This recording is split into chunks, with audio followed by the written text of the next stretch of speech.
Salut tout le monde, c'est Ocram 2. Aujourd'hui, petite vidéo qui sort un peu de l'ordinaire. Une vidéo critique review de Clash of Clans.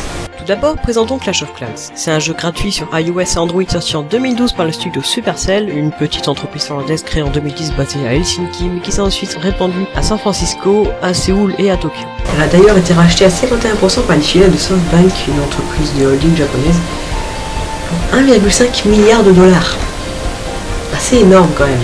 Ils ont créé d'autres jeux comme Hay-Day, Boom Beach, Battle Buddies, un petit jeu toujours sur mobile qui n'est pas très répandu, vachement bien foutu, qui ne montre que les ennemis dans le champ de vision du personnage, et Zombies Online, aussi nommé Gunshine.net, qui lui est cette fois-ci sur PC. C'est d'ailleurs le seul. Bon, parlons du jeu en lui-même. Graphiquement, il est assez joli, coloré, détaillé, avec des graphismes qui faisant penser à une animation 3D. Les designs sont assez originaux et agréables. Par contre, l'icône du jeu, elle, est moins agréable.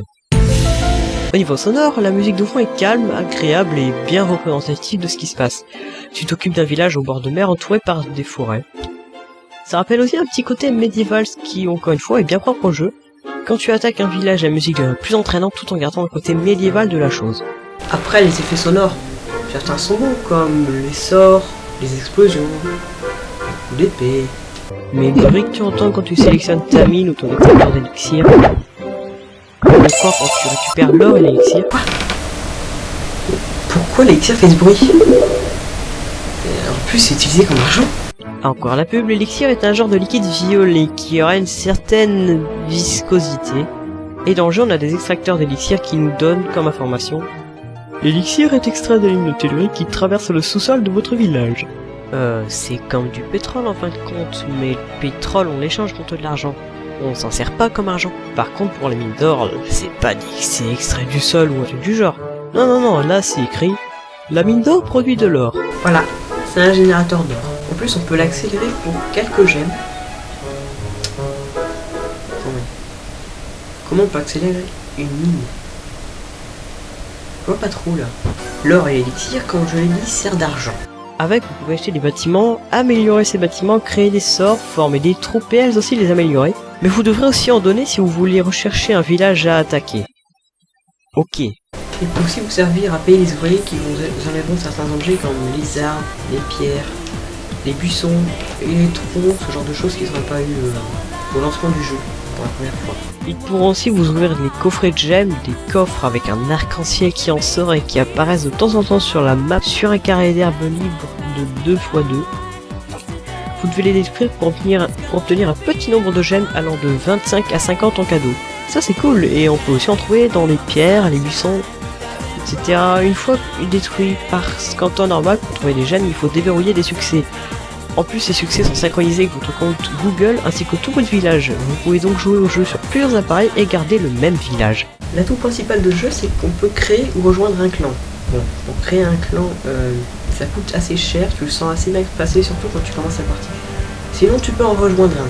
Tu peux soit rejoindre le clan d'une de tes connaissances, soit discuter sur le chat local, donc un chat avec des autres joueurs français pour demander d'être recruté. Et en général, beaucoup de personnes sont intéressées. Une fois dans un clan, tu peux demander à tes camarades de clan des troupes en renfort, ce qui peut beaucoup aider. Surtout que ces troupes sortiront de ton château de clan pour défendre ton village si tu te fais attaquer, et tu peux même les utiliser quand tu attaques quelqu'un. Ton clan peut déclarer la guerre à un autre clan, et si tu es attaqué et que ton clan a gagné la guerre, tu gagnes un butin de clan qui va parfois bien remplir tes réserves. Par contre, pour bénéficier de tout ça, il faut que tu aies réparé ton château de clan avant de pouvoir rejoindre ou créer un clan. Sauf que 10 000 or au début de la partie, ça fait mal. Sinon, tu peux attaquer tout seul un village, qui n'a même pas forcément de clan. Mais là, il y a un inconvénient. Si tu gagnes des ressources et des trophées, normal. Si tu perds juste des trophées. Sauf que dans les deux cas, tu perds les troupes que tu as envoyées. Même si tu as gagné et qu'elles sont toujours en vie, tu les perds. Normal. Par contre, se faire attaquer, c'est moins drôle. Tes troupes qui sont dans ton camp militaire n'iront même pas défendre ton village.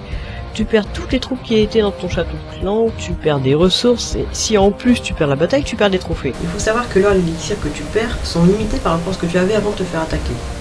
Le jeu pioche 20% s'il détruit tes réserves, et 55% s'il détruit tes mines, tes extracteurs d'élixir et tes foreuses d'élixir noires si tu en as. Ça fait assez mal de perdre 75% terre sous quand tu te fais poustrer comme d'habitude.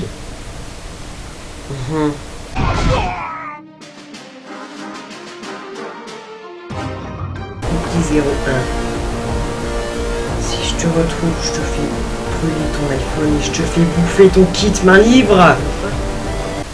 Tu cherches Cookie 01? Eh ben c'est moi. Ouais, c'est moi. Bah, tu peux vérifier mon truc si tu veux.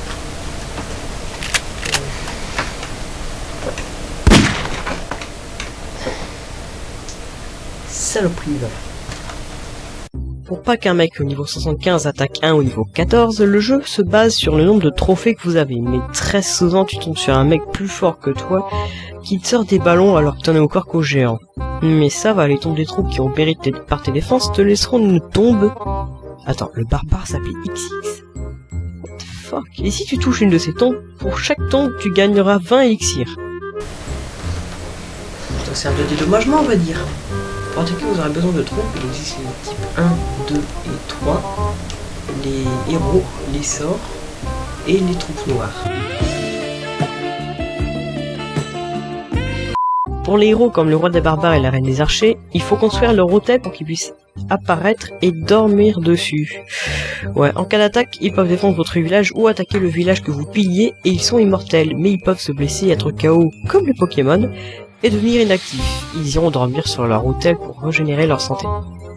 La reine des archers peut même, si vous l'avez déverrouillée, utiliser une capacité voile royale de transformation d'un archer normal pour ne pas être visible et se cacher dans les troupes. Pour les sorts, il faut avoir acheté l'usine de sorts. Vous pouvez créer des sorts de foudre. Vous touchez un endroit et cet endroit et ses alentours font partir en fumée quasi instantanément. Les sorts de rage, de saut, de gel et même la surprise de Noël qui n'existe plus. Vous demandez certainement ce que peut faire le sort de Noël. Regardez donc.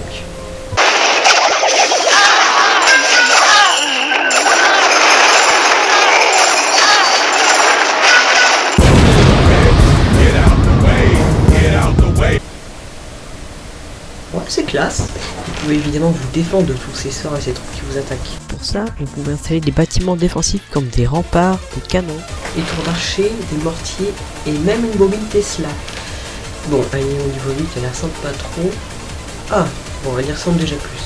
Ce jeu, comme vous pouvez le remarquer, est très rapide à télécharger comme à charger. Il faut savoir qu'il fait 4,71 mégaoctets, ce qui est pas beaucoup pour un jeu.